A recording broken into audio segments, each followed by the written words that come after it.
वो टीच करनी शुरू कर दी, बताना शुरू कर दिया।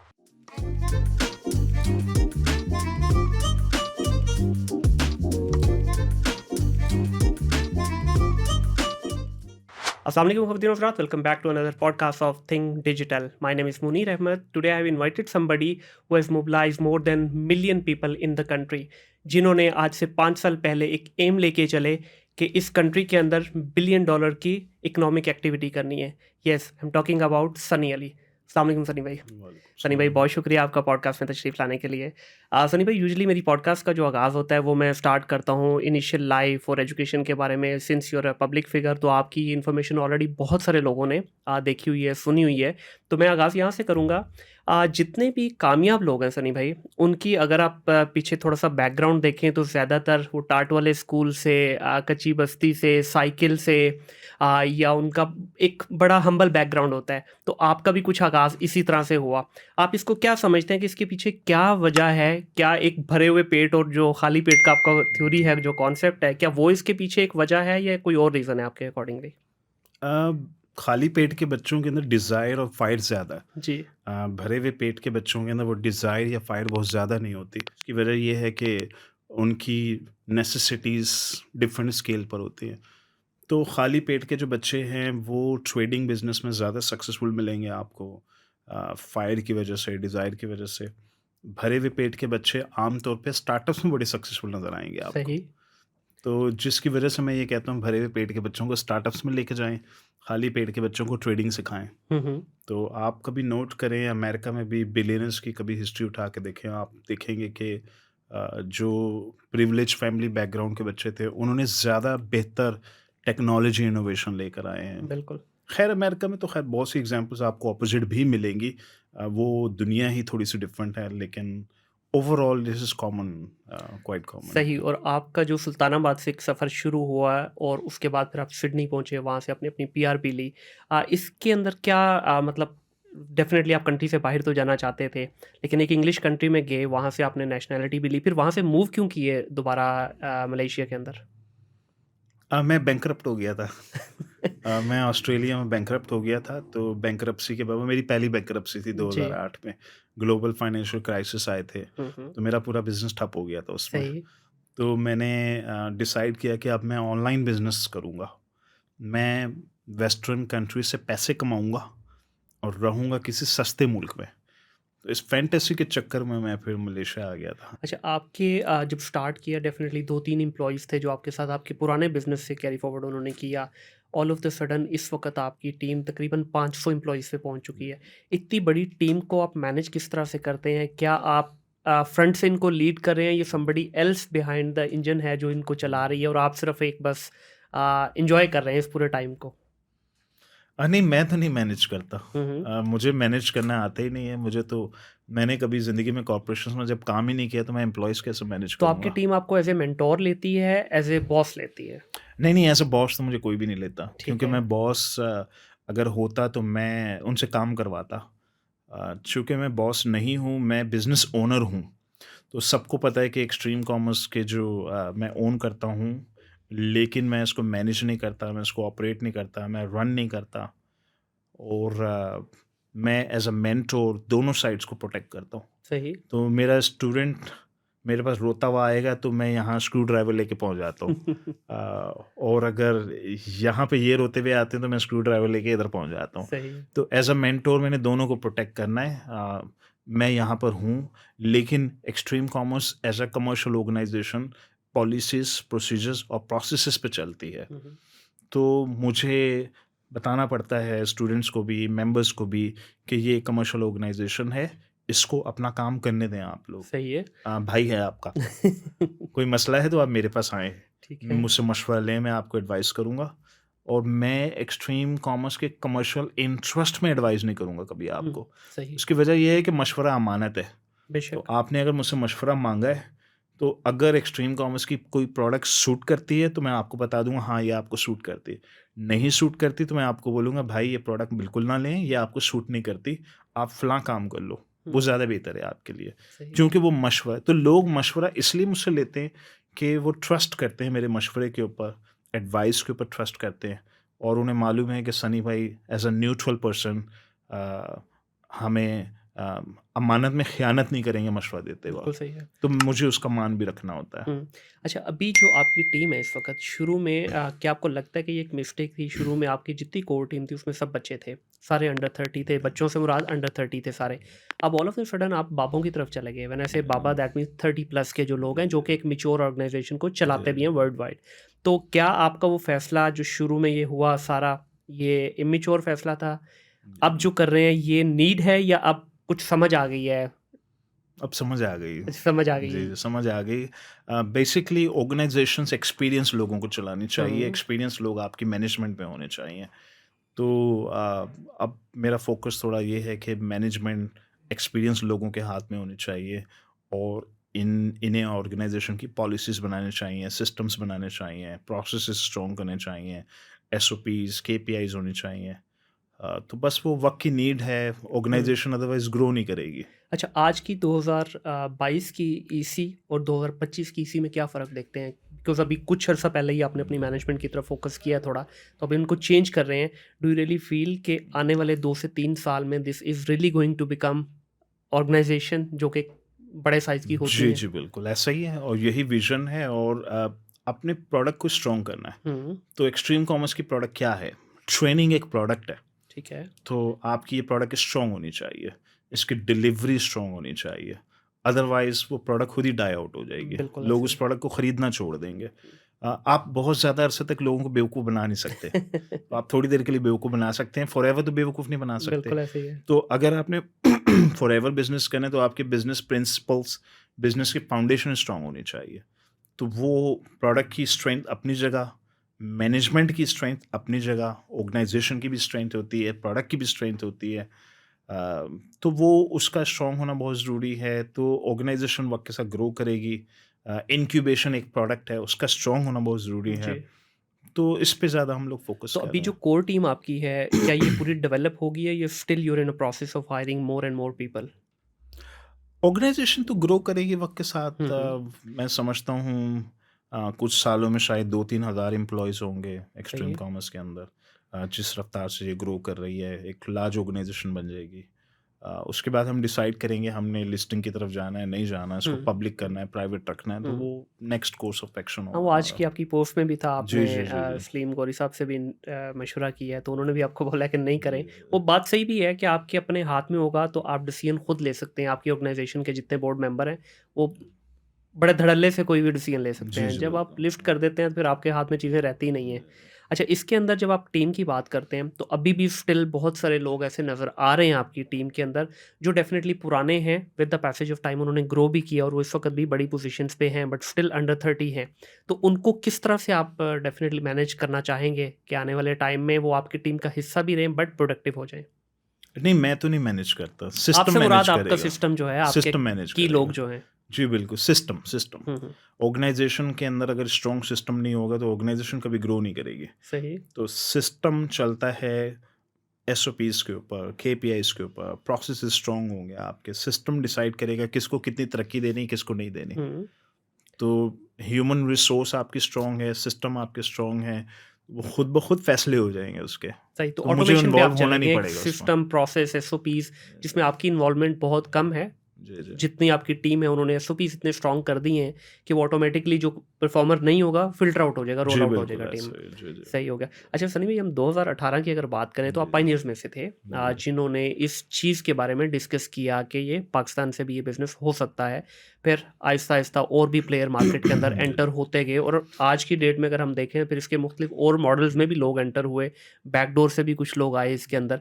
आज ईसी को उन सब कॉम्पिटिटर से, हम नाम नहीं किसी का लेंगे, कैसे डिफरेंशिएट करते हैं आप? नहीं, नहीं, ले लें, नाम ले लें, कोई नहीं मसला मतलब नहीं इतने ज़्यादा है। हो गए हैं सर कि कुछ जी, लोगों का जी। नाम लेना मैं जी, पसंद भी जी। नहीं करता क्योंकि उन्होंने इस सिस्टम को इतना डैमेज पहुँचाया है। देखिए, कुछ अच्छा काम कर रहे हैं, तारीफ़ करनी चाहिए, आपके साथ और भी बहुत सारे अच्छे लोग काम कर रहे हैं।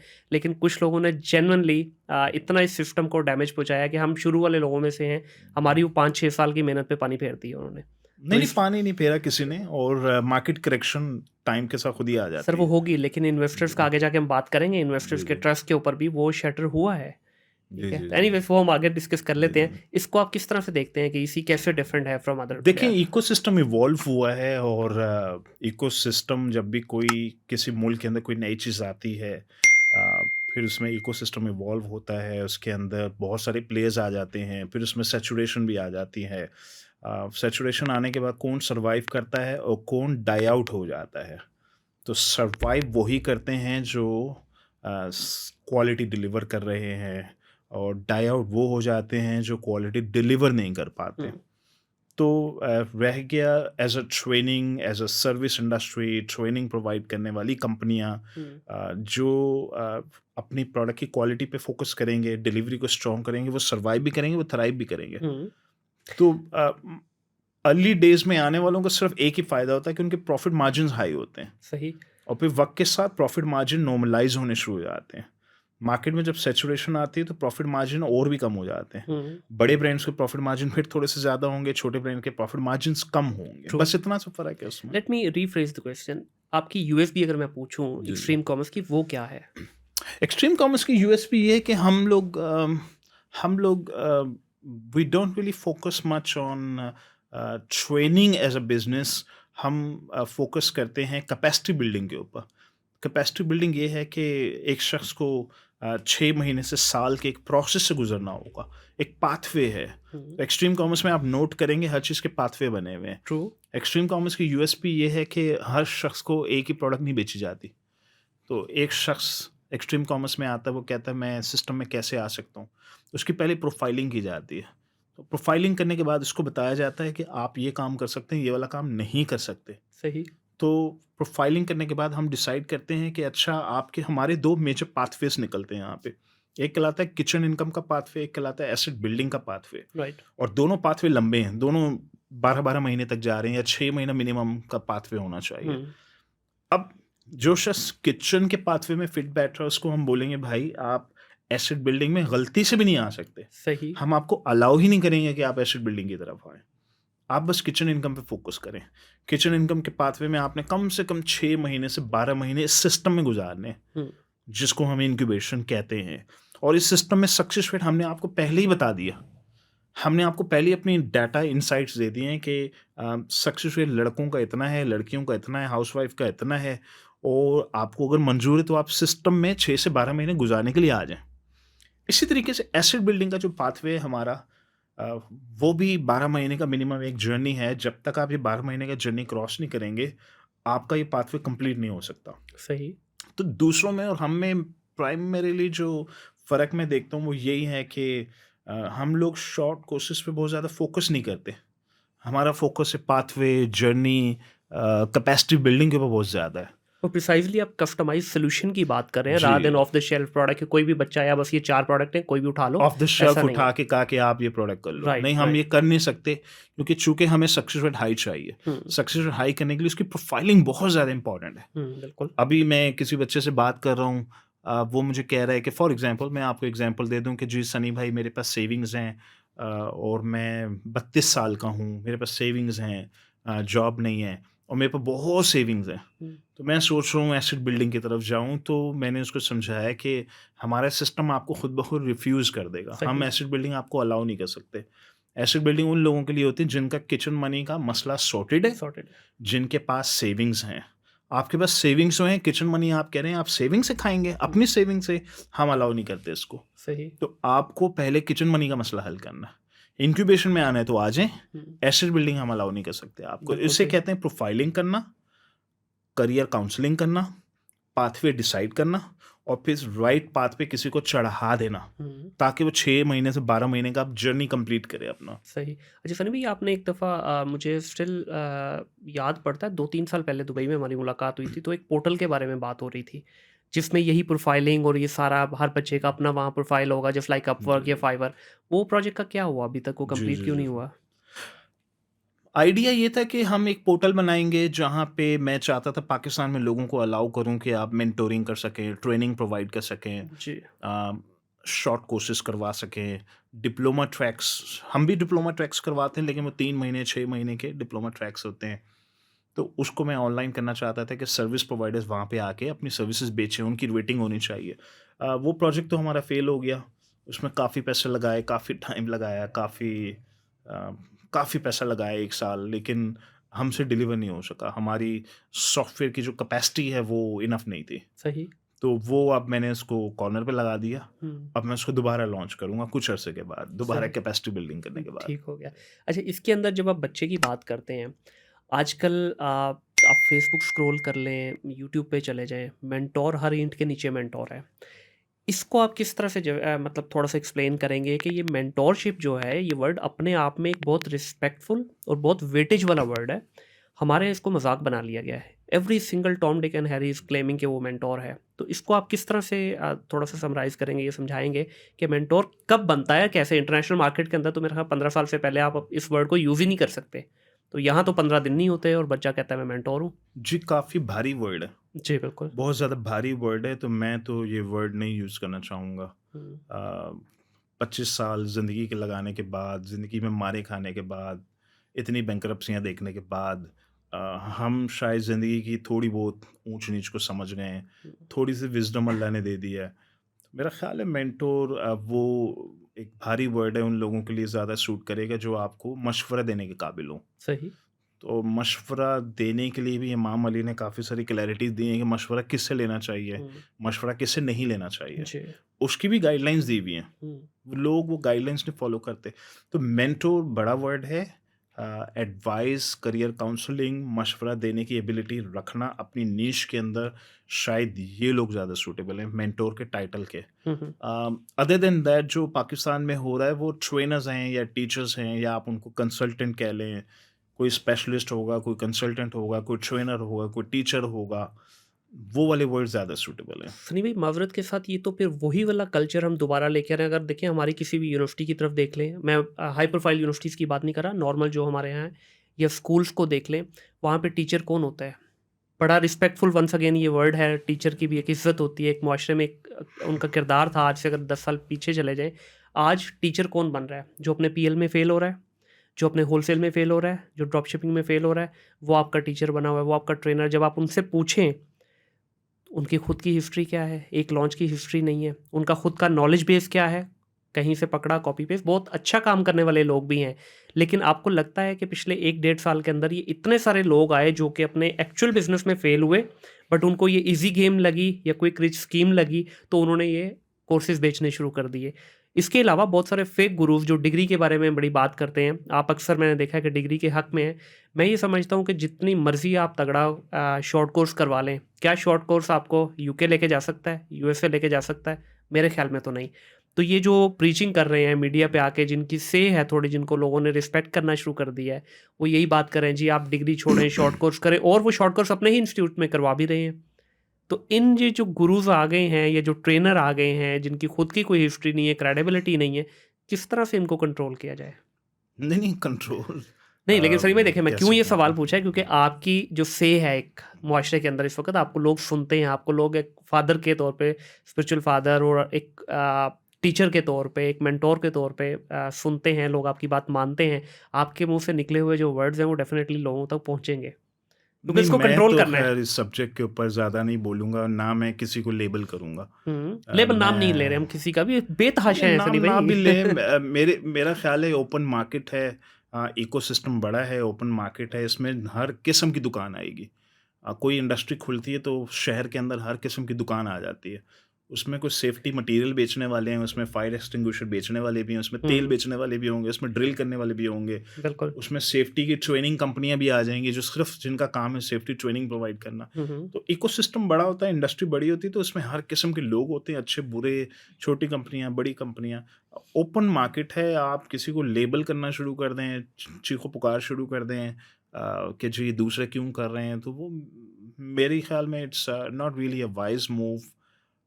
मैं तो समझता हूँ जिसने जो करवाना है करवाओ, जिसने पढ़ाना है पढ़ाए, जिसने कराना है कराए, और मार्केट करेक्शन मार्केट खुद ही लुक आफ्टर करेगी इस चीज़ की। हुँ, हुँ। जिन लोगों की प्रोडक्ट की क्वालिटी अच्छी होगी, जो डिलीवर कर सकेंगे, वो सस्टेन करेंगे, जो नहीं डिलीवर कर सकेंगे, वो सस्टेन नहीं करेंगे, वो खुद ही डाई आउट हो लेकिन जाएँगे। सनी भाई, ये डाई आउट जो होंगे ना, ये कॉस्ट आएगी इस कंट्री को। हज़ारों लोग इसकी मद में आएँगे। अब देखें वीएज़ की, आपने भी वीए की एक खेप के बारे में बात की। पहला आप ही की तरफ से निकले वीएज़ की जो खेप है। अब हुआ ये कि वो वीएज़ प्रॉपर्ली ट्रेन नहीं हुए, या उन्होंने प्रॉपर्ली वो शॉर्ट टर्म की तरफ चले गए। इसका सॉल्यूशन बता देता हूँ जी। आपको। इसका सॉल्यूशन है सर्टिफाइड हुँ, बिल्कुल, रिसोर्सेज़। बिल्कुल। और सर्टिफ़िकेशन मैंने ऑलरेडी अनाउंस कर दी थी, मैंने ऑलरेडी इसके ऊपर काम चल रहा है, ऑलरेडी सबको बताया हुआ है कि सर्टिफ़िकेशंस आने वाली हैं जी। और सर्टिफ़ाइड रिसोर्सेज़ जब मार्केट में आएँगी तो उनकी ग्रेडिंग होगी। हुँ, इस वक़्त सिर्फ़ वो मिसिंग है। सही। देखें 3 लाख, 5 लाख, 10 लाख वीए के आ जाने से सिर्फ़ एक ही इसमें जो फैक्टर जो असल मसला है वो ये है कि बहुत सारे वीए मार्केट में हैं। अ, और सारे के सारे हमसे पढ़ नहीं रहे, ना हम उनको कुछ ट्रेनिंग कोर्सेज़ करवाते हैं। बिल्कुल। वीबीसी फ्री ऑफ कॉस्ट बनाया था, तो लोगों ने फ्री ऑफ कॉस्ट लेना शुरू कर दिया, वहाँ से फ्री ऑफ कॉस्ट लर्न करना शुरू कर दिया, इंस्पिरेशन क्रिएट हुई मार्केट के अंदर। वीबीसी ना होता तो यूट्यूब से सीख लेते, यूडेमी से सीख लेते। तो नॉलेज आप रोक नहीं सकते, आप कौन होते हैं किसी को कहने वाले कि हम आपको अलाउ नहीं करेंगे कि आप ये काम करें। तो इसका जो सॉल्यूशन है, एंड सॉल्यूशन इसका यही बनता है कि आप सर्टिफ़िकेशंस लॉन्च करें और सर्टिफ़ाइड रिसोर्सेज़ मार्केट में आएँ, लोगों को एग्ज़ाम देना पड़ेगा, हुँ, वाइवा देना पड़ेगा, सही। सर्टिफ़िकेशन लेनी पड़ेगी और जिसने एक्स अमाउंट ऑफ सर्टिफ़िकेशन या स्कोरिंग ले ली है, वो इस काबिल है कि वो ये काम कर सके। हाँ, नहीं, ये बड़ा तो अच्छा प्रोफ़ाइल है अब इसका इनिशिएटिव है। इनफैक्ट ये आपके उस प्रोजेक्ट का हिस्सा भी था कि पोर्टल पे भी ये चीज़ जानी थी। जी, जी, बिल्कुल। लेकिन मैं दुआ करता हूँ कि इसमें जी, फ़ोटोशॉप वालों का काम ना बढ़ जाए कि एक बंदा ले रहा है और उसके ऊपर 10 लोग फ़ोटोशॉप कर रहे हैं। अच्छा सनी भाई, आपने एक और आवाज़ लगाई मार्केट के अंदर, $1000 कमाएगा हर बच्चा। इसको फिर आगे और भी बहुत सारे लोगों ने, रेहान भाई ने भी इसको सेकंड किया और भी काफ़ी लोगों ने किया। आपको नहीं लगता कि हमने इस इमैच्योर मार्केट के अंदर ये आवाज़ लगा दी? क्योंकि देखिए $1000 जो है एक सीनियर रिसोर्स के लिए तो ठीक है, समझ लगती है, या एक उस रिसोर्स के लिए जिसने कुछ साल 6 महीने लगाए हुए हैं। अब आपकी जो स्टेटमेंट होती है ना, वो आप डेफ़िनिटली 1.3 या 1.4 मिलियन लोगों से बात कर रहे होते हैं। बट बच्चा उसको जनरलाइज़ करता है, नहीं, नहीं, नहीं, सनी मैंने मेरे लिए ये बात की है। अब बच्चे को अभी 3 महीने नहीं हुए। अब वो बच्चा जब मार्केट में आता है, वो चाहे एक्सट्रीम कॉमर्स के पास जाए या हम एजेंसीज़ के पास आता है, वो आके सीधा $1000 माँग लेता है। तो इसको किस तरह से देखा जाए नहीं, कि मैं तो $1000 ना को कभी मैंने स्टैंडर्डाइज़ नहीं किया। मैं हुँ, तो यही बच्चों को कहता हूँ कि $500, $200 बनाओ, 300 हुँ, बनाओ, 500 बनाओ और आहिस्ता-आहिस्ता $1000 की तरफ बिल्कुल। जाओ। और फिर अब ये कि मैंने भी इस चीज़ को रियलाइज़ किया है और एजेंसी वालों का रोना-धोना मेरे पास आता रहता है और हुँ, वो ये कहते हैं कि बच्चे हम रिटेन नहीं कर पाते। जी, तो मैं भी इस चीज़ को रियलाइज़ करता हूँ जिसकी वज़ह से मैंने स्पेशली इनक्यूबेटर्स को अब पुश करना शुरू कर दिया है कि हम आपकी प्लेसमेंट करेंगे। सही, हम आपको एजेंसीज़ में प्लेस करेंगे, जॉब दिलवाएँगे। Very nice. कंडीशन ये कि आपने 6 महीना लगाया है या 12 महीने का 6 से 12 महीने आपने इनक्यूबेटर में गुज़ारा है। आपने एक आध डिप्लोमा ट्रैक कर लिया है। आपका सर्टेन एक्स स्कोर है। हुँ। हम आपको खुद उठा के एजेंसी में प्लेस करेंगे लेकिन 12 महीने का कॉन्ट्रैक्ट साइन करेंगे आप। अच्छा, इसका क्या तरीक़ेकार है? क्योंकि मेरी भी एजेंसी है, डेफ़िनिटली बहुत सारे जी, लोग जी, जी। एजेंसी ओनर्स भी सुन रहे हैं। अगर किसी को रिसोर्स चाहिए एक्सट्रीम कॉमर्स का, ट्रेंड या एक्सट्रीम कॉमर्स से, तो क्या उसका प्रोसेस है? प्रोसेस अभी बिल्ड हो रहा है। अच्छा, अभी जी, अभी पाइपलाइन में है। लॉन्च नहीं किया हमने उसको, लेकिन सही। मैंने ऑलरेडी अनाउंस करके हुँ, सबको बता दिया कि this is what I am going to do. तो हम आपको उठा के एजेंसीज़ में प्लेस करेंगे, x amount of salary agreed होगी, हुँ, पेड इंटर्नशिप 3 महीने की या 1 महीने की चलेगी, उसके बाद ये सैलरी होगी, उसके बाद ये सैलरी होगी। ये उसकी केपीआईज़ होंगी। हुँ। तो हम उनको ट्रेन करेंगे, तैयार करेंगे कि वो आपके पास कम से कम 1 साल गुज़ारें। इट्स अ ब्रिलियंट आइडिया, क्योंकि जी, देखिए जी। इस वक्त एजेंसीज़ के साथ प्रॉब्लम यही आ रही है कि जैसे रिसोर्स आता है, देखिए दुनिया का ट्रेंड से ट्रेंड रिसोर्स भी आप उठाएँगे ना, उसको 3 से 6 महीने लगते हैं जेल अप होने में नए एनवायरनमेंट में। जी, जी, जी। 3 महीने बाद वो बच्चा कहता है जी मुझे तो आगे 10,000 जी, जी, एक्स्ट्रा मिल बिल्कुल। रहा है, तो वो आगे निकल जाता है। अच्छा, ये जो $1000 का जब हमने बात करना शुरू की, डेफ़िनेटली उसमें मैं भी था और भी बहुत सारे हम सीनियर्स ने भी मीटअप्स के अंदर ये बात की कि $1000 कमाएँ। इसमें कहीं न कहीं एक्सट्रीम कमिट्स को खुद भी तो थोड़ा-सा वो हुआ है इसका बैकलैश, क्योंकि ज़ाहिर है $1000 सैलरी हर एम्प्लॉयी को नहीं दी जा सकती। तो जी, आपके जी। अपने एम्प्लॉइज़ भी थोड़े से इससे हर्ट हुए हैं। देखें ऑर्गेनाइजेशन चलानी है तो आपको अपने सिस्टम्स स्ट्रॉन्ग करने होंगे। तो आपका ह्यूमन रिसोर्स की एक फ़नल होती है, वो फ़नल स्ट्रॉन्ग होनी चाहिए। आपकी उस फ़नल के अंदर लोग आ रहे हैं, ट्रेनिंग एंड डेवलपमेंट के प्रोसेस से गुज़र रहे हैं और सिस्टम ऑर्गेनाइजेशन की इंजन की गरारियों में लोग फिट हो रहे हैं और लोग निकले जा रहे हैं। तो एक शख्स आता है, आपके पास 1 साल गुज़ारता है, आपने उसको इंजन में फ़िट किया, ग्रो किया, उसके बाद वो चला जाता है। फिर दूसरा शख्स फ़नल में से आता है, फिर आपकी इंजन की गरारी में फ़िट हो जाता है, उसकी ट्रेनिंग की जाती है। अगर आपकी ऑर्गेनाइज़ेशन में एचआर और टी&डी की फ़नल स्ट्रॉन्ग नहीं है, प्रोसेस स्ट्रॉन्ग नहीं है, तो फिर तो आप सफ़र ही करेंगे। बिल्कुल। फिर तो आप तकलीफ़ में ही रहेंगे हर हुँ, वक़्त। तो मुझे एजेंसीज़ को ये सिखाना है कि ऑर्गेनाइज़ेशन का स्ट्रक्चर कैसे बिल्ड करते हैं। तो एजेंसीज़ की बिज़नेस स्केलेबिलिटी, बिज़नेस डेवलपमेंट ये एक बड़ा सब्जेक्ट है। हुँ, बच्चों ने एजेंसी वालों ने किया ये है कि उन्होंने अमेज़न की लर्निंग तो कर ली, जी, स्किल की लर्निंग कर ली। सही, उन्होंने माइक्रो एमबीए तो कभी किया ही नहीं था। बिल्कुल, अब एक इंटर पास ने एजेंसी बना ली है, उसने ज़िंदगी में कभी एमबीए नहीं किया, उसको तो यही नहीं पता कि ऑर्गेनाइज़ेशन कैसे चलाई जाती है। ट्रू, ऑर्गेनाइज़ेशन के पुर्ज़े कैसे काम करते हैं। हुँ, ऑर्गेनाइज़ेशन के पुर्ज़ों में कंप्लीट फ़नल्स डिफरेंट फ़नल्स कैसे जोड़ी जाती हैं आपस में। हुँ, ऑर्गेनाइज़ेशन कैसे मैनेज होती है, कैसे स्केल होती है। ये वाला नॉलेज मिसिंग है और इस नॉलेज को लेने के लिए कोई भी तैयार नहीं है। सही, क्योंकि बच्चों के दिमाग में ये है कि स्किल था जो मैंने सीख लिया, मुझे पीपीसी आ गई है, अब मेरी एजेंसी बन गई है। हुँ, तो ये वाला पार्ट है जिस पे मैं एनफोर्स कर रहा हूँ उनको बच्चों को बार-बार समझा रहा हूँ कि अब आपने इन्वेस्ट करना है अपनी एमबीए की एजुकेशन के सही। ऊपर। एजेंसिस कैसे ग्रो करते हैं, बिज़नेस कैसे ग्रो अच्छा करते हैं। सनी भाई मिड लेवल या लार्ज ऑर्गेनाइजेशंस जो हैं they can easily afford HR admin all these miscellaneous वाले जो आपके रोल होते हैं लेकिन एक नॉर्मल 20-25 लोगों की एजेंसी किस तरह ये सारा वो भी अफ़ोर्ड कर कॉस्ट सकते हैं। अब्जॉर्व करे सनी भाई इस वक्त आउटसोर्सिंग, देखिए आउटसोर्सिंग करके देखिए I was outsource just talking to outsource HR, outsource TND. वो हो नहीं रहा मैंने हुँ, और दो चार सीनियर ने हम लोगों ने इस पे ट्राई की है हमने 40-40 50-50 थोड़ा-सा हज़ार और रुपया सीखना मंथली दिया होगा है आपको। सर वो कॉस्ट उसकी इतनी हाई हो रही है 100,000 प्लस एक एचआर का अपनी पार्ट टाइम का प्रोडक्ट जा की रहा है कॉस्ट बढ़ाएँ, प्रोडक्ट की कॉस्ट प्रोडक्ट की कॉस्ट बढ़ाएँ, अपने प्रॉफिट को इंक्रीज़ करें, हम्म फिर आप अफ़ोर्ड करना शुरू कर देंगे। सही देखिए ऑर्गेनाइज़ेशन जैसे-जैसे स्केल अप होती है, उस ऑर्गेनाइज़ेशन को मैनेज करने का इंजन 20% कॉस्ट करता है अब हुँ, आपको। बिल्कुल ऐसे ही है, वो तो आपके टाइम के साथ रेवेन्यू का 20% सिर्फ मैनेजमेंट की कॉस्ट में चला जाएगा। टाइम तो के वो साथ-साथ होगा वो। मैनेजमेंट कहाँ है आपकी? हुँ, मैंने बच्चों को कहा था एजेंसी बनाओ, एफएलबीएल पार्टनरशिप करो। वो तो एक न्यूक्लियस था, बिल्कुल हाँ, बिल्कुल। छोटी-सी पिद्दी-सी एजेंसी बना लो। हुँ, एटलीस्ट एक स्टार्ट हो जाए। मैंने बच्चों को इसलिए कहा कि एक बच्चे की स्ट्रेंथ है और वो दूसरे की वीकनेस है। तो चलो मैं इन दोनों को कंबाइन करता हूँ, इन दोनों का मसला हल हो जाएगा, इनके पैसे बनने शुरू हो जाएँगे। लेकिन स्केलेबिलिटी का जब वक़्त आएगा तो मैनेजमेंट सीखनी पड़ेगी बच्चों को। ऑर्गेनाइज़ेशन कैसे ग्रो करनी है, कैसे चलानी है, कैसे इसके प्रोसेसेस फिक्स करने हैं, तो ये तो अभी उनको सीखना पड़ेगा। अच्छा सनी भई आपके बारे में और इसी के बारे में एक कॉमन तासुर ये है कि आप क्रिटिसिज़्म नहीं लेते और कुछ लोगों ने जो क्रिटिसाइज़ करने की कोशिश भी की तो they have been blocked from the system या आपने उनको पर्सनली भी ब्लॉक कर दिया। इसके पीछे क्या वजह है? क्रिटिसिज़्म तो लेना चाहिए समटाइम क्रिटिसिज़्म जो है आपकी बहुत सारी गलतियों को सुधारने में भी मदद करता है। एक चीज़ कहलाती है तनकीद बराए इस्लाह बिल्कुल, और एक चीज़ कहलाती है तनकीद बराए तनकीद। जी, तो वो मैं नहीं समझता कि हेल्दी है इकोसिस्टम के लिए। तो तनकीद करें, क्रिटिसाइज़ करें, लेकिन साथ में कोई सॉल्यूशन भी दे दें, बता दें कि ये कैसे होना चाहिए, क्या होना चाहिए। फिर इसके अलावा एटीट्यूड थोड़ा राइट होना चाहिए। अगर कोई लेट्स से बदतमीज़ी कर रहा है या जी। गलत लफ्ज़ का इस्तेमाल कर रहा है, तो उनको ब्लॉक करना पड़ता है। हाँ, नहीं वो तो डेफ़िनेटली इसके अलावा तो मैं नहीं समझता एज़ सच कि सबको हम जो भी आप अभी ग्रुप में जाके देख लें, इतने लोग इतना कुछ बोलते हैं, तो सारे सबको ब्लॉक नहीं किया जाता। अच्छा पर्सनली मैंने जो चीज़ नोटिस की आपके बारे में पिछले 1 डेढ़ साल में आपने क्रिटिसिज़्म लेना शुरू किया बल्कि।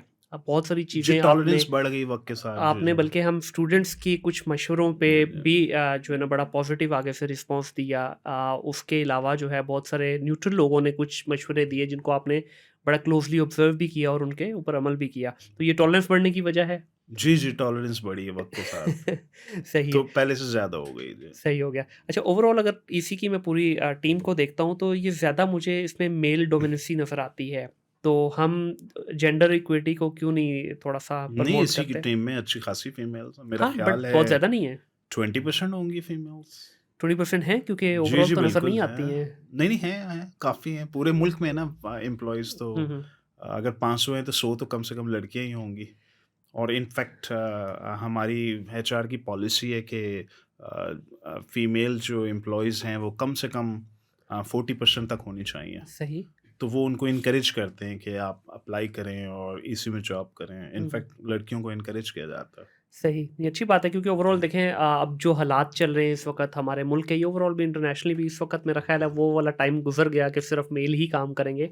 अब तो दोनों को काम करना चाहिए और जी, जी, इस डोमेन के अंदर तो मेरा ख़्याल है बड़ी ब्लेसिंग है कि आप घर से बैठ के भी कर सकते हैं और आपको ज़्यादा ऑफ़िस एक्सपोज़ होने की भी ज़रूरत नहीं है।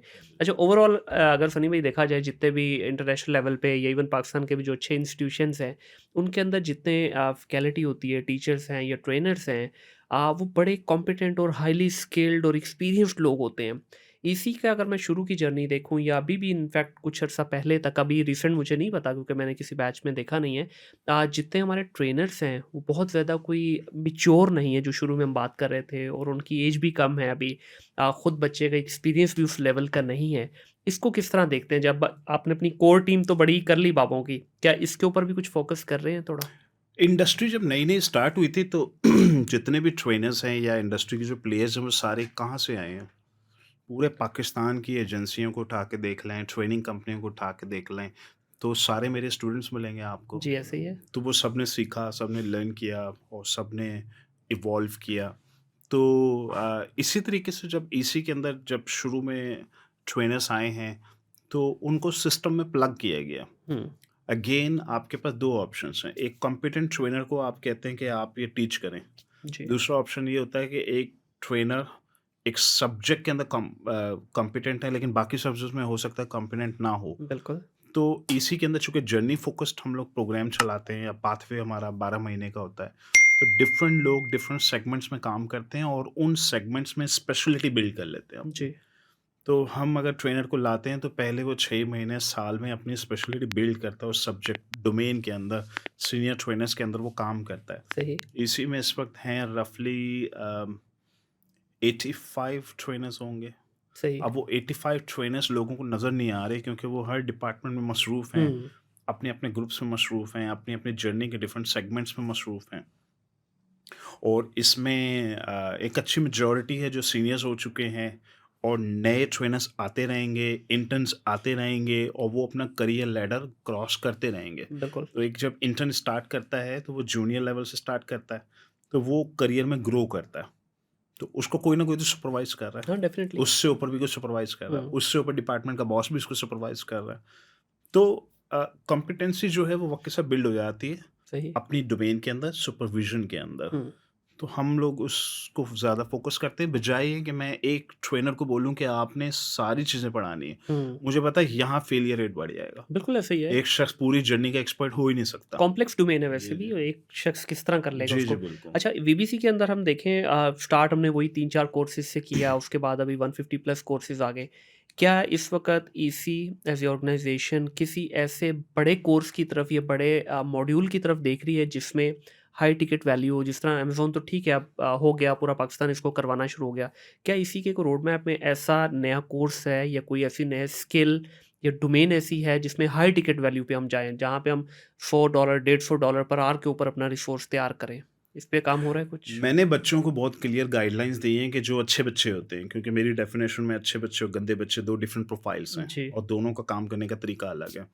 तो अच्छे बच्चे जो भरे हुए पेट के हैं, जो 4 से 5 साल का जर्नी करने के लिए तैयार हैं, उनका हुँ, मैंने पाथवे उनको बता दिया, वो है इमर्जिंग टेक्नोलॉजीज़। सही। तो इमर्जिंग टेक्नोलॉजीज़ के अगर आप स्किल सीख लेते हैं, तो आप उस 1.5 से 2 लाख यूएस डॉलर की तनख्वाह पाकिस्तान में बैठ के ले सकते जी, हैं। बिल्कुल। तो ये बच्चे वो हैं जो पाकिस्तान में बैठ के $2000 से अपना करियर स्टार्ट करेंगे हुँ, मंथली। जी, बिल्कुल। और फिर ये 2000 से ग्रो करते हुए 3000, 4000, 5000, 6000 automatically with high speed cross करना शुरू कर देंगे, सही। लेकिन उनकी प्रोफाइल अलग है। तो इसी के अंदर हम लोग इसी कॉलेज जो हमारा इसी कॉलेज है जिसमें बच्चे को डिग्री का मसला हमने हल कर दिया है। हुँ, एक फ्लोर पे वो 2-3 घंटे लगा रहा है, डिग्री के ऊपर काम कर रहा है। उससे ऊपर वाले फ्लोर पे इंक्यूबेशन वो 8 घंटे लगाता है, सही। पैसे कमाता है। इसी तरीके से जो करियर ओरिएंटेड बच्चे हैं वो इमर्जिंग टेक्नोलॉजीज़ में काम कर रहे हैं।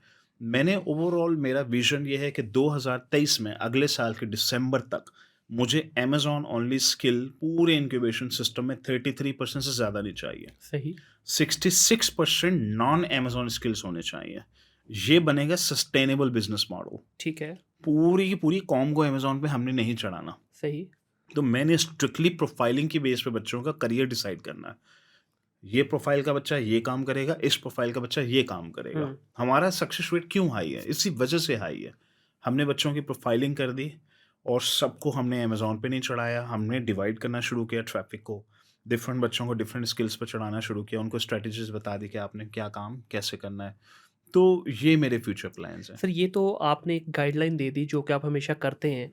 इसी की टीम क्या अपनी कोर एक्सपर्टीज़ बिल्ड कर रही है इनमें से किसी एक डोमेन में, ताकि वो आगे फिर प्रीच भी कर सके? क्योंकि देखिए, एक है आइडिया देना। इसी जी। कॉलेज के अंदर इमर्जिंग टेक्नोलॉजीज़ में ट्रेनर्स मौजूद हैं जो मशीन लर्निंग, एआई सब पढ़ा रहे हैं हुँ, इस हुँ। वक़्त। सही हो गया। मौजूद हैं इस तो वक़्त, इसको फिर ऑलरेडी आप हो रहा है ये काम। मास स्केल पे भी लेके जाएँगे क्योंकि हर मास बंदा तो स्केल पे मुश्किल है, ये बहुत मुश्किल है। उसकी वजह ये पाकिस्तान में अच्छे बच्चे कम हैं, गंदे सही बच्चे है। बहुत ज़्यादा हैं। सर निकल आएँगे ना, देखिए। आप कभी हॉल में मैं काउंटिंग कर पहले तो मैं अच्छे बच्चे, गंदे बच्चे की डेफिनिशन जब बताता हूँ, जी, जी। तो आप कभी हॉल में काउंटिंग देखिएगा, 90% तो गंदे बच्चे निकलते हैं बिल्कुल उसमें। ऐसा ही है। इल डिसिप्लिन, रात को हुँ, लेट से सोने वाले। हुँ। अच्छा बच्चा रात को जल्दी सोता है, सुबह जल्दी उठता है, करियर ओरिएंटेड होता है, जॉब के इंजन में, कॉर्पोरेशंस के इंजन में जाके फिट हो जाता है। बिल्कुल ठीक है। गंदा बच्चा कॉर्पोरेशन के इंजन में फिट ही नहीं बैठता। सही।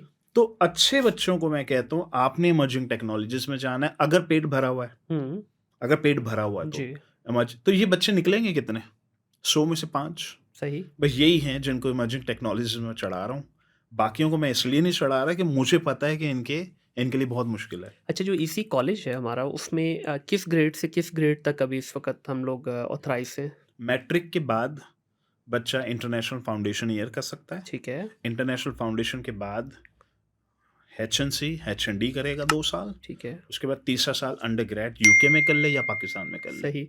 तो इसके बाद क्या हम कोई यूनिवर्सिटी का भी प्लान कर रहे हैं कि फ्यूचर यूनिवर्सिटी की में तरफ जाएँ? फ्यूचर में ठीक हो बिल्कुल। गया। अभी तो मकसद ये है कि 1 साल आप डिग्री प्रोग्राम करें, हुँ, मैट्रिक के बाद जी, इंटरनेशनल फाउंडेशन ईयर कर लें सही। और उसी में 8 घंटे इंक्यूबेशन में भी गुज़ारें डेली। जी, आपके जितनी देर में आप सेकंड सेमेस्टर कंप्लीट करेंगे, आपके पैसे बनने शुरू हो जाएँगे। ठीक है। और जो इसके हमारे इंस्ट्रक्टर हैं, जो जो टीचर हैं इसी कॉलेज के, क्या ये डोमेन से हैं, फील्ड से हैं, या ये बस जिस तरह डोमेन नॉर्मल लगा है? स्पेशलिस्ट, डोमेन स्पेशलिस्ट ही है। Industry specialist. सही है, तो इसमें भी आप इसमें कुछ एकेडमिक हैं और कुछ इंडस्ट्री स्पेशलिस्ट हैं। ठीक है, एकेडमिक अपना काम करेंगे, इंडस्ट्री स्पेशलिस्ट अपना काम करेंगे। एक फ्यूजन क्रिएट किया हुआ है। ठीक है। साथ में बच्चों को इंक्यूबेशन दे दिया। हुँ। Incubation is all about skills.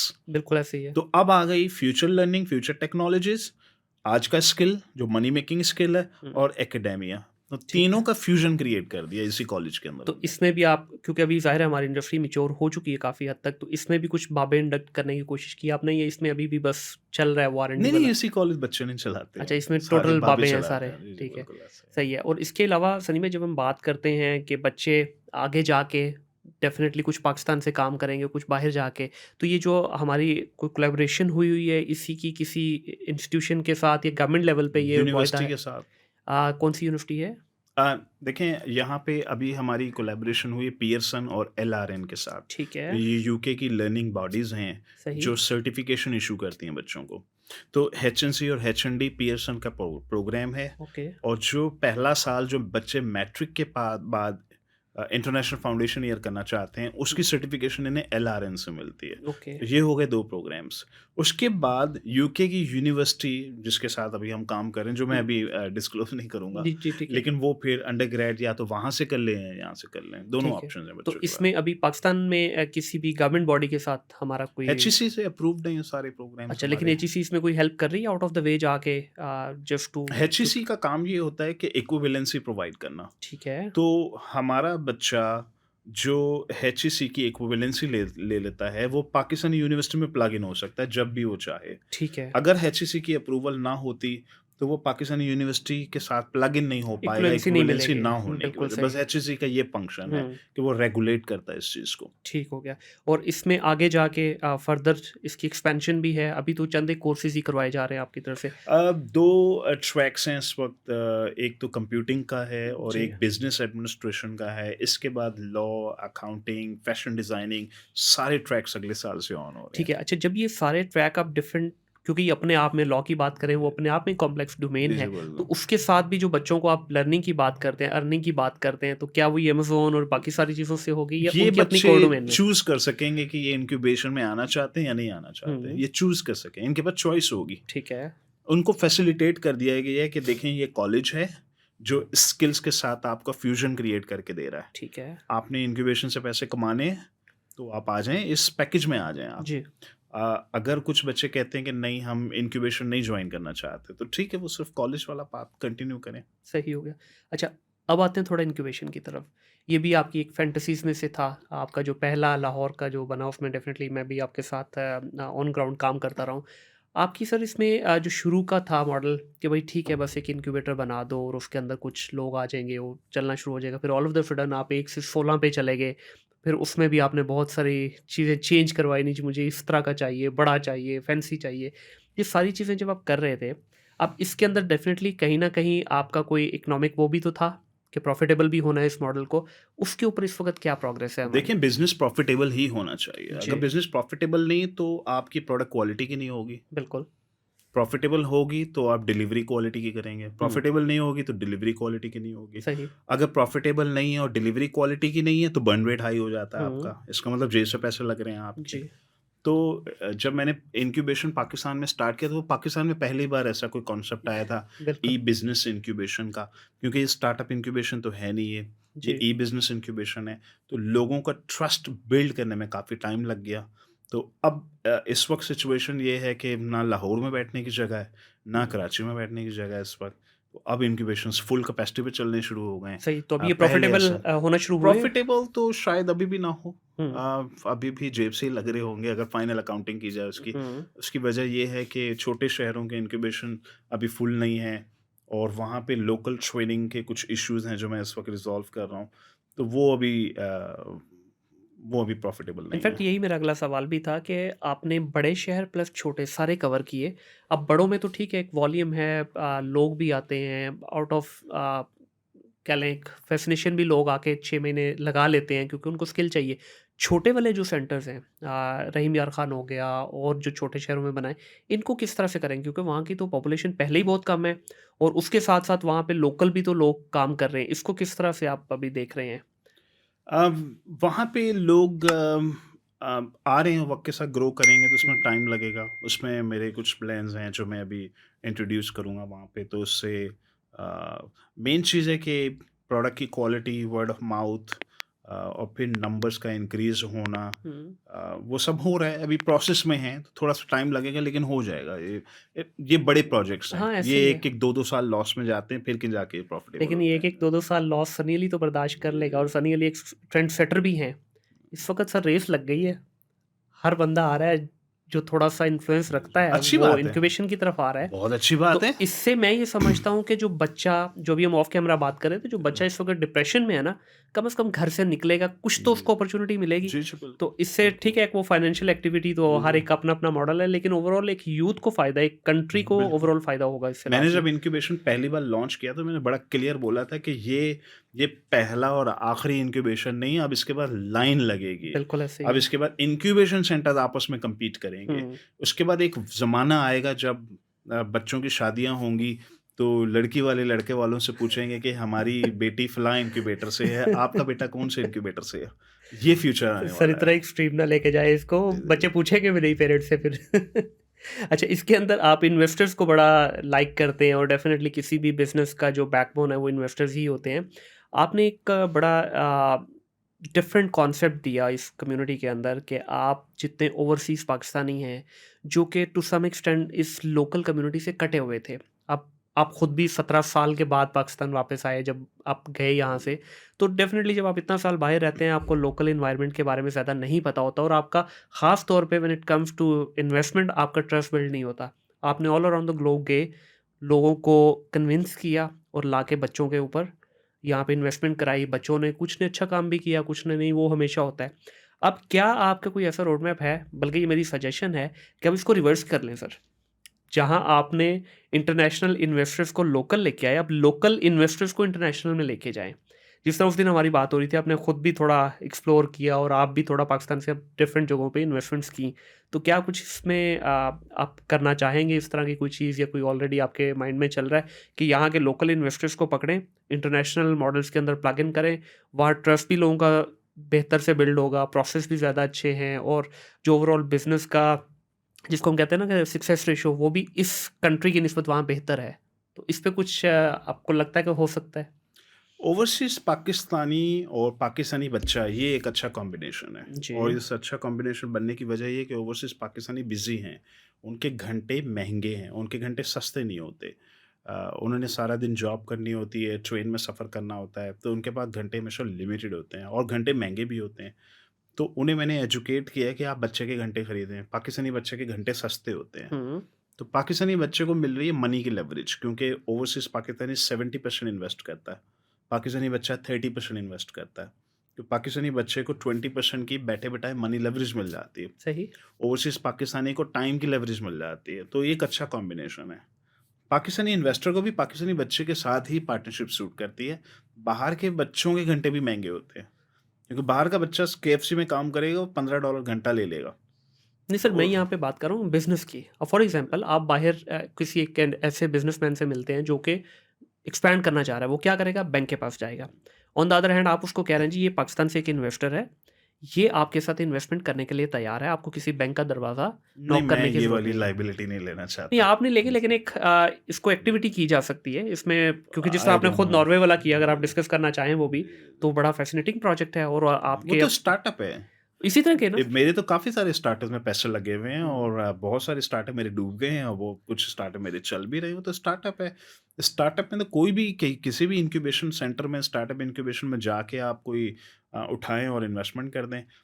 Pakistan में स्टार्टअप्स का बस ये मसला है कि पाकिस्तानी स्टार्टअप महंगा होता है। हुँ, अच्छा, लग्ज़रीज़ में आ जाता पाकिस्तानी है। नहीं, वो लग्जरीज में शायद इसलिए आ रहा है कि पाकिस्तानी स्टार्टअप में वीसी प्री सीड स्टेज पर ही इन्वेस्टमेंट कर देता है। बिल्कुल। तो वीसीज ने आके मार्केट को एक्सपेंसिव कर दिया। हुँ, अदरवाइज पूरी दुनिया में जो रोड मैप है स्टार्टअप का, वो ये है कि पहले आप प्री सीड करते हैं, उसके बाद एंजल इन्वेस्टमेंट आती है, उसके बाद सीरीज ए, वीसीज आ बिल्कुल, जाते हैं। बिल्कुल ऐसे ही है। पाकिस्तान में वीसी डे वन से ही आ जाता है। सही। अच्छा, वो जब डे वन से आता है तो स्टार्टअप की कॉस्ट पड़ जाती है। हाँ, डेफ़िनिटली। और उसके साथ-साथ जो ऑपरेशनल कॉस्ट भी देखें, जैसे ही ये कैपिटल रेज़ होता है, सबसे पहले मर्सिडीज़ आती है।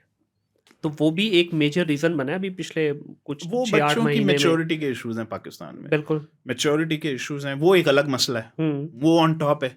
तो अब 2 मसले हो गए हुँ। पाकिस्तानी स्टार्टअप के साथ। अच्छा, आपकी फ़िल्म में क्या लर्निंग है? $1 मिलियन बर्बाद किया आपने। आपकी हुँ। क्या ये लर्निंग रही? डेफ़िनिटली मुख़्तलिफ़ लोगों के साथ आपने बच्चों के साथ लगाए पैसे, कुछ से बने भी आपके, कुछ में डूबे भी। लर्निंग उससे क्या हुई? लर्निंग ये हुई, बच्चों की प्रोफाइलिंग मैं सीख गया उसमें। बच्चों हुँ, की मैंने प्रोफाइलिंग करनी शुरू कर दी कि किस बच्चे के साथ पैसे डूबने के चांसेस ज़्यादा हैं, किस बच्चे के साथ पैसे बनने के चांसेस ज़्यादा होते हैं। वो लर्निंग मैंने अपनी स्ट्रैटेजीज़ बना के लोगों को टीच करनी शुरू कर दी, बताना शुरू कर दिया। तो $1 मिलियन तो मेरा लगा था 2018 और 19 में, हुँ। और इसका स्टार्टअप से कोई लेना-देना नहीं है, मैं अमेज़न बिज़नेस की बात जी कर हाँ। रहा हूँ। तो वो लर्निंग फिर लोगों के काम आ गई, वो नॉलेज लोगों के काम आ गया। फिर मैंने उनको गाइड करना शुरू किया कि बच्चों की ये किस्में होती हैं, इस वाले बच्चे के साथ पार्टनरशिप करें तो ज़्यादा फ़ायदा है, इस वाले बच्चे के साथ आपको नुकसान के चांसेस ज़्यादा हैं। हुँ, तो लोगों को फ़ायदा हो गया उससे। सही। लेकिन इससे आपको जो ओवरऑल एक्सपीरियंस रहा है लोगों के साथ, उसमें आपकी भी अपनी खुद की भी तो मैच्योरिटी आई ना? मेरा तजुर्बा बढ़ गया। बिल्कुल सही अब है। मैं बेहतर डिसीज़न लेता हूँ पहले से भी ज़्यादा। तो यही एक शायद मेजर रीज़न है कि आपने अब लोकल बच्चों के साथ इन्वेस्टमेंट करना छोड़ दी है। नहीं, करूँगा। जब राइट टाइम आएगा तो मैं करूँगा भी। सही, अभी चल रहा है मतलब बैक जी, एंड जी, पे जी। प्लान। तो इससे अमेज़न से हट के भी आपने कुछ लोकल बच्चों के साथ इन्वेस्टमेंट की किसी बिज़नेस बस में? स्टार्टअप्स में की थी, वो तो ख़ैर नहीं वायबल हो सकें, तो मेरे फ्यू कुछ ओवरसीज़ स्टार्टअप्स हैं, वहाँ पे अच्छी इन्वेस्टमेंट्स हो गई। हुँ, हुँ। मैंने स्टार्टअप्स में भी काफ़ी पैसा लगाया हुआ। सही, सही। अच्छा, coming to the agency side, अब देखें ये भी शुरू में आपने जिस तरह सब बच्चों को साथ लेके चले, हम भी उनमें से एक थे, फिर हम लोगों ने अपनी एजेंसीज़ की तरफ आए। इस वक़्त पाकिस्तान के अंदर जितनी भी एजेंसीज़ हैं, वो ज़्यादातर स्ट्रगल कर रही हैं कि एक सर्टेन लेवल तो उन्होंने अचीव कर लिया, उससे आगे नेक्स्ट लेवल पे जाने के लिए उनको प्रॉब्लम्स आ रही हैं। वो फाइनेंशियल प्रॉब्लम्स भी हैं, वो रिसोर्स क्रंच भी है, वो उनके प्रोसेसेस की भी बात है जो शुरू में आपने कहा, वो उनकी खुद की लर्निंग की भी है। Majority of the CEOs are under 30। आप बहुत सारे इनमें से ऐसे भी बच्चे हैं जिनके अभी चंद दिन पहले डायपर उतरा है, उनको अपने डायपर का साइज़ अभी तक याद नहीं है और वो सीईओज़ बन के बैठे हैं और वो इमेच्योरिटी का मुज़ाहिरा कर रहे हैं। इसको किस तरह से सर आप देखते हैं कि कैसे बच्चे ग्रो कर सकते हैं, कहाँ से सीखें? अमेज़न का तो रोड मैप आ गया सबके पास, वो आप वाली बात कि सीख लिया, अब ये बिज़नेस एक्यूमेन कहाँ से सीखें? बिज़नेस बिल्डिंग का रोड मैप चाहिए इनको, हुँ, और इनको अभी एमबीए करने की ज़रूरत है। ठीक है। तो इन्हें मैं अब माइक्रो एमबीए कराऊँगा अगले साल, अच्छा, और मैं खुद करवाऊँगा। सही। मैं खुद इनको बताऊँगा कि बिज़नेस कैसे बिल्ड करना है, उसका स्ट्रक्चर कैसे बिल्ड करना है, उसके प्रोसेसेस कैसे राइट करने हैं। तो मैं इस तरफ आऊँगा, और बच्चों को अपनी एजुकेशन पे इन्वेस्ट करना होगा, हुँ, हुँ। और बिज़नेस डेवलपमेंट स्किल्स सीखने होंगे। उन्होंने अभी अमेज़न के स्किल सीखे हैं। जी, करंट हमारे पास इस वक़्त जो जितने भी रिसोर्सेज़ अवेलेबल हैं या कैपिटल अवेलेबल है, उसके अंदर रहते हुए किस तरह से एक मैच्योरिटी की तरफ जाया जा सकता है? अगेन, नॉलेज, हुँ, हुँ। बिज़नेस बिल्डिंग का नॉलेज, बिज़नेस स्केलेबिलिटी सीखनी होगी। देखिए, मैं सबको ये बताता हूँ कि बिज़नेस, एक आइडियल बिज़नेस बिल्ड करने के लिए 3 किस्म के इंसान, 3 किस्म के दिमाग चाहिए होते हैं। एक दिमाग कहलाता है ड्रीमर, और एक दिमाग कहलाता है मैनेजर, एक दिमाग कहलाता है टेक्नीशियन। हुँ, जो ड्रीमर का दिमाग होता है वो क्रिएटिव होता है, इनोवेटिव होता है। मैनेजर का दिमाग ऑर्गेनाइजेशन के स्ट्रक्चर बिल्ड करने में माहिर होता है, हुँ, और जो टेक्नीशियन होता है वो टेक्निकली बहुत एडवांस होता है, बहुत साउंड होता है। 3 दिमाग हैं। अब एक इंसान में या तो ये 3 दिमाग आ जाएँ, एक इंसान में या 2 दिमाग आ जाएँ, एक इंसान के अंदर 1.5 दिमाग आ जाएँ, या एक हुँ, इंसान में 1 दिमाग आ जाए। सही। तो जिस इंसान के पास 1 दिमाग है उसको 2 दिमाग अब और चाहिए। हुँ, ऑर्गेनाइजेशन शूट करेगी, एकदम ग्रो करेगी। सही। कुछ लोग हैं जिनमें 2 दिमाग होते हैं, अब उसको 1 दिमाग बस और रह गया। हुँ, 1 दिमाग की कमी है उसके पास। तो या तो मैं इन 3 लोगों को हायर कर लूँ, या इन तीनों में से मेरा एक रोल हो। हुँ, तो अगर मैं अपने आप को ड्रीमर समझता हूँ, मैं समझता हूँ मैं एक ड्रीमर हूँ, मैं क्रिएटिव हूँ, इनोवेटिव हूँ, लेकिन मैं मैनेजर नहीं हूँ। तो फिर अगर मैनेजर नहीं हूँ तो मेरी ऑर्गेनाइजेशन कौन चलाएगा फिर? तो या तो मैं मैनेजर हायर करूँगा, हुँ, या किसी मैनेजर के साथ बिज़नेस पार्टनरशिप करूँगा। राइट। अच्छा, मैंने ये प्रॉब्लम सॉल्व कर दिया। टेक्नीशियन कौन होगा? या मैं किसी टेक्नीशियन के साथ पार्टनरशिप करूँगा, या टेक्नीशियन हायर करूँगा। तो अगेन बच्चों को ये समझना है कि या तो पार्टनरशिप करें या हायर करें। हुँ, अच्छा, बजट नहीं, पार्टनरशिप कर लो। बजट है तो हायर कर लो। अच्छा, बजट नहीं, पार्टनरशिप कर ली, तो फिर ये 3 दिमाग चाहिए। हुँ, मैंने बच्चों को 2 दिमाग बताए थे, फाइन लाइन, बॉटम लाइन, जी, आसान रखने के लिए कि वो एटलीस्ट उनका जर्नी ऑन हो जाए। बिल्कुल, लेकिन जो मैनेजर वाला दिमाग है ये मिसिंग है। सही। तो यहाँ पर कमी है इस वक़्त। तो बच्चों ने अब या तो माइक्रो एमबीए करनी पड़ेगी, हुँ, सीखना पड़ेगा कि ऑर्गेनाइज़ेशन चलती कैसे है, हुँ, ऑर्गेनाइज़ेशन का स्ट्रक्चर कैसे काम करता है। तो वो स्ट्रक्चर डायग्राम में उनको सिखाऊँगा मैं। हुँ। तो ये नेक्स्ट स्टेप है। अच्छा, इसमें हमेशा आप एक बात करते हैं कि महँगे रिसोर्सेज़ रखें। अब महँगा रिसोर्स डेफ़िनेटली आप किसी अच्छी जगह से ही उठाएँगे। अब वो अच्छी जगह से एक आया हुआ रिसोर्स एक अच्छी जगह पे ही आना चाहेगा। अब 25, 30, 40 लोगों की एजेंसी के अंदर वो खुद भी रिसोर्स कंफर्टेबल नहीं होता, और आ भी जाए तो शायद उसकी वो प्रोडक्टिविटी नहीं हो पाएगी जो वो उस बड़ी ऑर्गेनाइज़ेशन में दे रहा था। तो इसको किस तरह से मैनेज करें? नहीं, ज़रूरी नहीं कि आप महँगा रिसोर्स आपको मिले ना, मिल जाते हैं, ढूँढने से मिल जाते हैं। हुँ। ढूँढना पड़ेगा, मेहनत करनी पड़ेगी इसको। ये बेसिकली आप कह रहे हैं कि ये आहिस्ता-आहिस्ता इन चीज़ों पे काम करके इवॉल्व करनी पड़ेंगी, ये सारी चीज़ों को वन बाय वन पकड़ लें एक चीज़ को, आहिस्ता-आहिस्ता उनको जी, जो जी, है बिल्कुल ऐसे रिज़ॉल्व ही। करना शुरू जी, करें। जी, करेक्ट। तो इसके अंदर जो ओवरऑल मैं ये समझ रहा हूँ कि आने वाले टाइम में शायद इसकी भी ट्रेनिंग्स आना शुरू हो जाएँगी, और शायद करेक्ट, आपको भी इसके ऊपर कुछ इनिशिएटिव लेना चाहिए यही है फ्यूचर। कि बच्चों एजेंसी को एमबीए ट्रेनिंग्स। करवानी है हमने। सही। अच्छा, इसमें सनी भाई इन्वेस्टर्स की जहाँ तक बात करते हैं, पिछले कुछ अरसे में जब से ये ड्रॉप शिपिंग का कुछ थोड़ा जी, जी, ज़्यादा जी। गेम ऑन हुई है, एक थोड़ा-सा अनरेस्ट माहौल हो गया हुआ है इन्वेस्टर्स के दौरान। इन्वेस्टर ट्रस्ट नहीं कर पा रहा। वो हमारे पास आता है, ये इवन आपके पास भी आते हैं, बात कर रहा है वो हमारे से पीएल की, लेकिन कहानी हमें सुना रहा है ड्रॉप शिपिंग की। बात हमसे कर रहा है वो होलसेल की, कहानी हमें सुना रहा है ड्रॉप शिपिंग की। इसको किस तरह से ये ट्रस्ट दोबारा उनका गेन किया जाए? क्योंकि इसमें आई स्टिल रिमेंबर कि आपके 4-5 साल आपने इंजेक्ट कर करके लोगों के दिमाग में ये बात बिठाई थी कि भाई ये एक लेजिटिमेट बिज़नेस है, इसकी तरफ आएँ। थोड़ा-सा ये आउट ऑफ वे जाके लोगों ने शॉर्टकट की तरफ गए, और इसमें मैं समझता हूँ कि इन्वेस्टर से ज़्यादा उन बच्चों की गलती है जिन्होंने मिसगाइड किया। क्योंकि इन्वेस्टर ज़्यादातर वही हैं बेचारे जिनको इस डोमेन का पता नहीं है। तो अब जब उनके 25, 30, 40, $50,000 फँस गए हैं, अब वो आ रहे हैं पीएल की तरफ। लेकिन जब पीएल की बात करते हैं, तो पीएल की जर्नी हम बोलते हैं जी 2 साल, 3 साल लगेंगे। तो किस तरह से उनका दोबारा से ये ट्रस्ट को बिल्ड किया जाए, उनका कॉन्फिडेंस हासिल किया जाए वापस? मेरी वीडियो दिखा के, सर वो तो हो रहा है ना, तो बस सही है। लेकिन बच्चा फिर भी अभी जो इन्वेस्टर है, वो थोड़ा-सा ज़रा डिस्टर्ब हुआ हुआ है। नहीं, होने दे, कोई बात नहीं। हुँ, मार्केट करेक्शन है, खुद ये ही फिर सही वही हो जाए। करेक्शन की तरफ ही जा खुद रही ही है। सब पीएल एंड पे सबको पीएल की तरफ आना पड़ेगा। पीएल हुँ, के अलावा वायबिलिटी नहीं है, लॉन्ग टर्म वायबिलिटी नहीं है। होलसेल के बिज़नेस में ब्रांड अप्रूवल की स्ट्रगल है। जी। उसमें मैंने बच्चों को स्ट्रैटेजी बताई कि अमेरिकन पार्टनर्स के साथ काम करें आप लोग। अमेरिकन पार्टनर लॉस वेगास जाएगा, ब्रांड्स की अप्रूवल खुद ही ट्रेड शो से लेकर आ जाएगा, या एक्सक्लूसिविटी हासिल करें। बिल्कुल ऐसे ही है। अदरवाइज़ छोटे-छोटे ब्रांड अप्रूवल के चक्करों में लगे रहेंगे, फिर कभी ओवर सप्लाई हो जाती है, कभी अंडर सप्लाई हो जाती है, वो मसले चलते रहेंगे, वो सबको इस बिज़नेस मॉडल का पता है। ड्रॉप शिपिंग वायबल ही नहीं है, सस्टेनेबल ही नहीं है, जिसने करना है करके देख लें, वो एंड पे सब पीएलई की तरफ आएँगे। हुँ। अब पीएल के अंदर बेसिकली देखें, मुझे जो सबसे ज़्यादा प्रॉब्लम नज़र आ रही है ना कम्युनिटी के अंदर, इवन जो अच्छे खासे बिज़नेस ओनर्स हैं, जो अपनी कंपनियाँ चला रहे हैं, फैक्ट्रियाँ चला रहे हैं, वो जब ऑनलाइन के बिज़नेस की तरफ आते हैं, वो समझते हैं कि ये बिज़नेस है ही नहीं। ये सिर्फ़ एक इन्वेस्टमेंट लगाएँगे, आज बस इनको ये डॉलर पकड़ाएँगे, कल से ये मल्टीप्लाई होना शुरू हो जाएँगे, जबकि ये भी एक ट्रेडिशनल बिज़नेस की तरह जर्नी है आपकी। 2-3 साल लगते हैं इसके अंदर भी। अब तो बल्कि आज के पीएल की जो हम बात करें, आज का पीएल तो एक पूरा ब्रांड बिल्डिंग की तरफ जाते हैं, सिंगल लिस्टिंग पे तो हम बात ही नहीं करते। एजुकेशन, बिल्कुल ऐसे ही है। एजुकेशन की ज़रूरत है।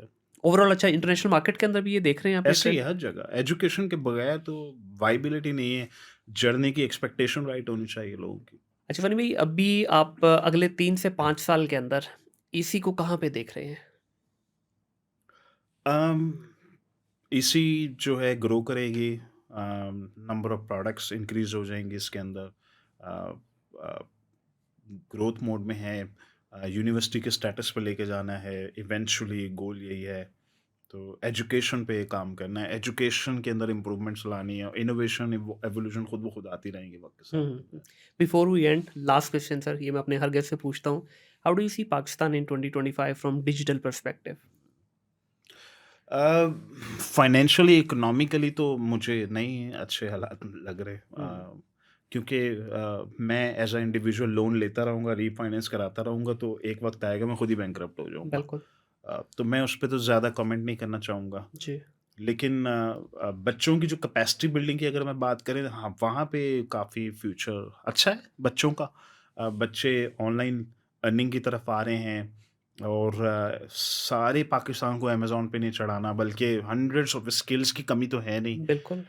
अमेरिका, इंग्लैंड, पूरी यूरोप के अंदर, पूरी वर्ल्ड के अंदर इन्फ्लेशन और इकोनॉमीज़ के इश्यूज़ की वज़ह से रिमोट जॉब्स बहुत आ रही हैं। हुँ, तो पाकिस्तान में तो मुझे लगता है कि बच्चों का फ्यूचर तो ब्राइट है in terms of online income. Ji.